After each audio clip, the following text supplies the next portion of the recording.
Welcome to GTC's Teaching Tidbits Blackboard Ultra. In this limited series, each episode, we will explore a technique, tip, practice, or idea to expand your knowledge of and comfort with using Blackboard Ultra. Today, we have joining us a member of our amazing faculty here at GTC who has been teaching with Blackboard Ultra for a while now, Lisa Branham from Administrative Office Technology. Welcome, Lisa. Hi, Rachel. Thanks for having me. So glad to have you here.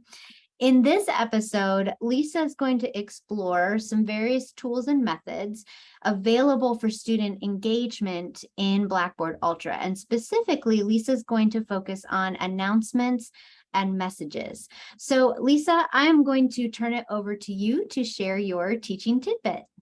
Great. Thank you, Rachel. So I'm going to start by sharing my screen, and I'm already in an Ultra course that I taught actually last semester. And so one of the things I want to talk about in our student engagement series is how to use announcements to keep students engaged. Typically, when you think of announcements, you're thinking of things that you would convey to students at the beginning of class, anything that relates to important dates, important events, any reminders that you would have at the beginning of class or just throughout the week. So that's how I approach announcements, just something to kind of send little nudges and things like that throughout the semester. So if you recall in Blackboard Learn, the original version, students' landing page was announcements. So it looks a little different when you go into Ultra. So in Ultra, your course content is your landing page. Now, from a student's perspective, when you have posted an announcement, it will pop up in a little pop-up box on their screen automatically. And so they have to address that announcement before they can move on. And we'll talk about the student view in just a little bit. But they have to address that announcement. So even though it's not the landing page, they do see those announcements immediately when they log into your course.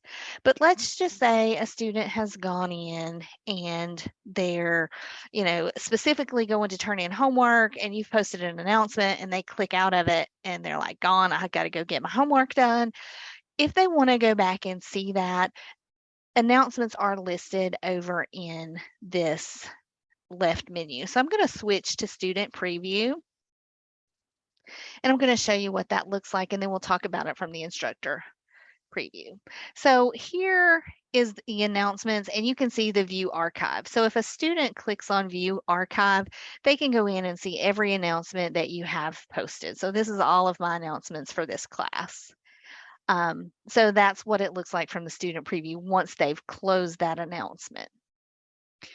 So I'm going to exit student preview and look at the instructor side for a moment, how you will create these announcements. I'll tell you a little bit about how I use them and some of the features.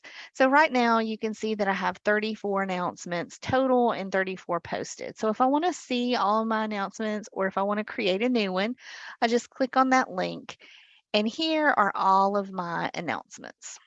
So one of the things that I do to make it a little easier for me and for the students throughout the semester is I take my plan of instruction at the beginning of the course and I create an announcement for each week.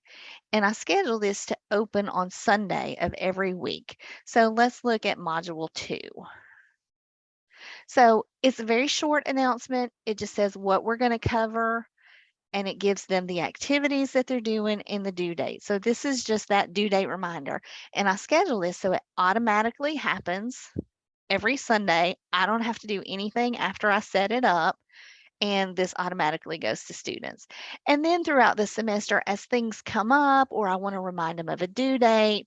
So here I have assignments due tonight. Just a quick reminder that you have assignments due by 11:59 tonight. I think we all need that. I can't tell you how many deadlines I would forget personally if I didn't have little reminders in my calendar or somebody say, hey, don't forget this is due on Friday. So it's just a good way to send students that little quick reminder. Now, I want to show you how to create a new announcement because it is just a little different than the old original view. So once you're in course announcements, all you have to do is click the plus sign.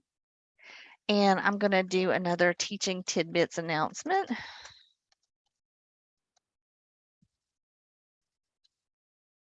Now, one of the new features is you can select who this goes to. So this may not go to everybody in your course. Before, when you posted an announcement, everybody saw it here. This is an old course, so it only shows 4 course members. But I can determine who I want this to go to. I can type my message. This is test 2. And I can send an email to all of the recipients in the course.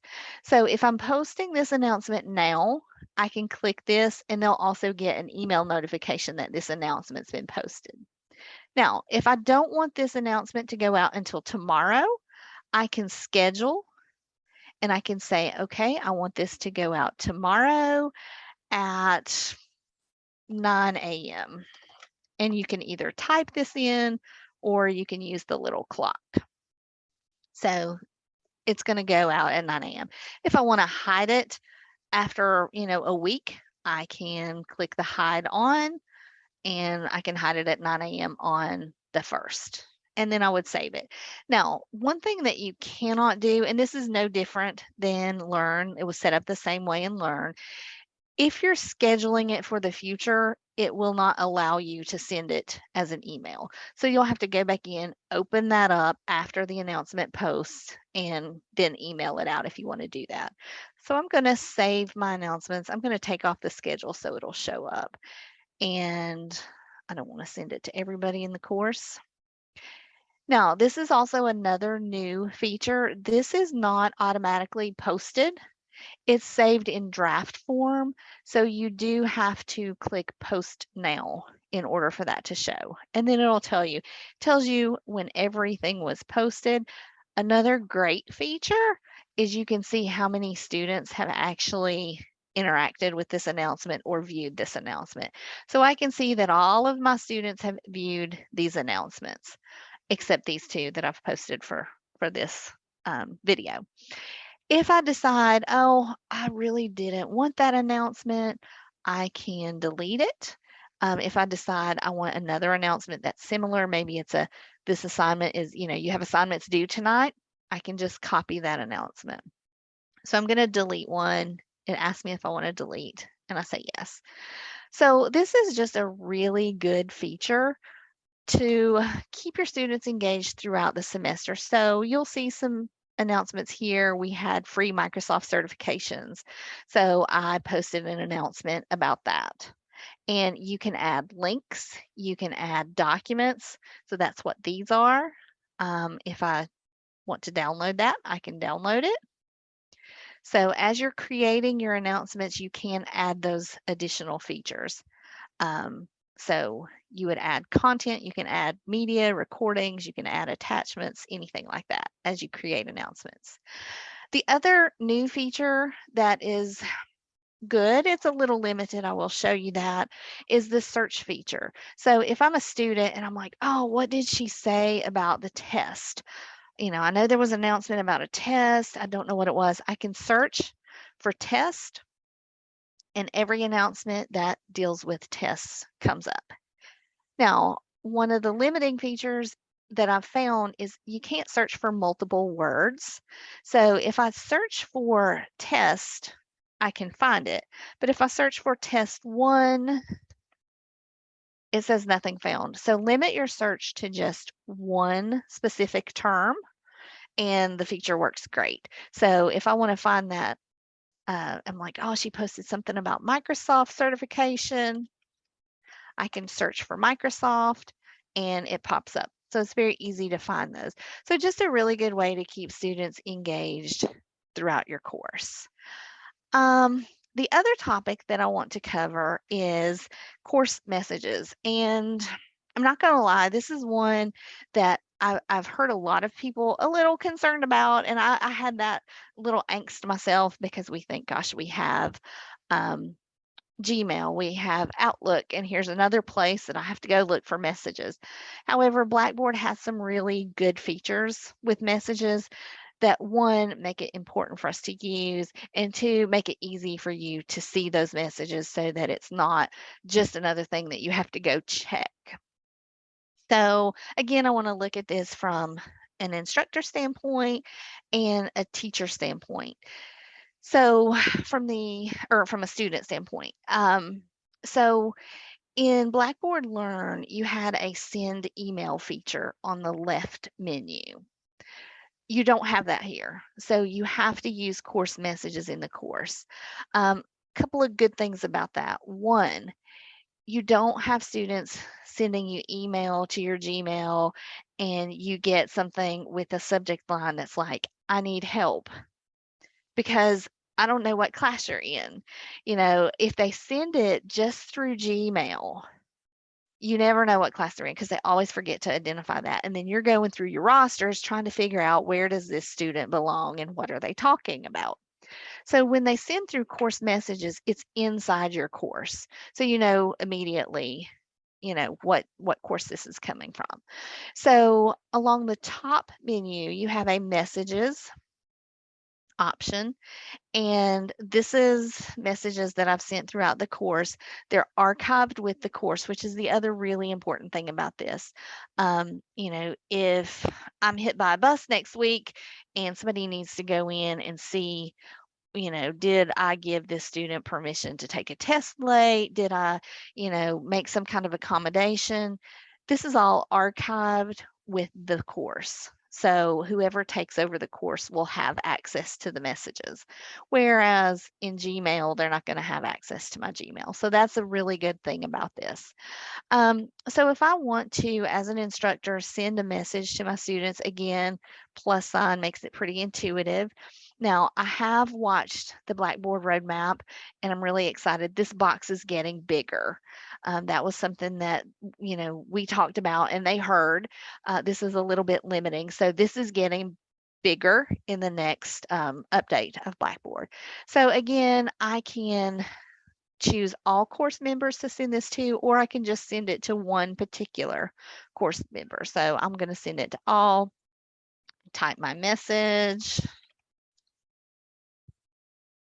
And I do have some text features here. So if I want to change the text style, maybe I want to make that bigger. I can do that. I can make it bold, italicized, underlined. So we have all of those features.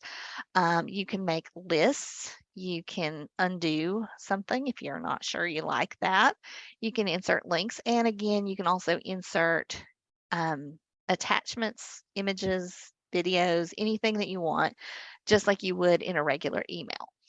Now, one thing that I highly recommend is that you do, especially until students get used to using this, because this is new for them too, always send an email to the recipients. So that'll use their Gmail account and they'll get a notification, hey, you have a course message. So I definitely recommend that you do that, especially until students get used to using it, because they may forget to check messages in the course. And I always check allow replies to this message. If you want students to be able to reply to you, you have to have that checked. So then you can just click send and it'll send the message. It'll be archived here. You can see it. I created one for this course. You'll see that it's unread, so it was a little bold. Now that I've read it, it will not be bold. So this is the message. I can reply to this, allow an email to go to all the recipients. So just a really good way to quickly send a message to students and have it archived. Now, from a student perspective, there's one thing that I really want to point out to you that I think is really good. So I'm going to go to student preview.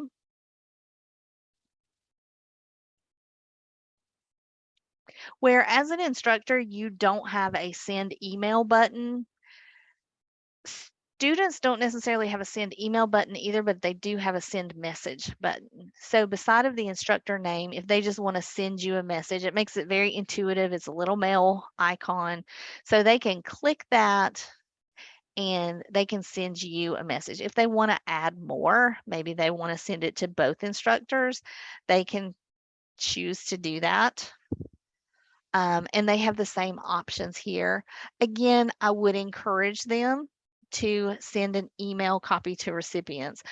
I prefer my students to do that just because I do get that email that lets me know, hey, go check your course messages. And so if they forget to do that though, how am I going to know I have a message? When you go into Blackboard, okay, so you've just logged into Blackboard, you're not in your courses yet. There will be, now I just clicked on my message, so I don't have any unread messages, but if I go back to that course and I send a message as a preview user. So I'm going to go into student preview.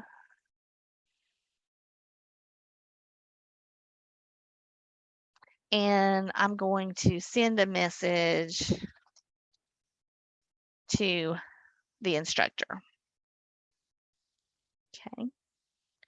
And then I'm going to exit preview. Exit the course. You'll see what popped up here. I have a new message now. I'm out of student preview. I'm in as an instructor and I've entered Blackboard and it shows me that I have a message. So then how am I going to know where that message is?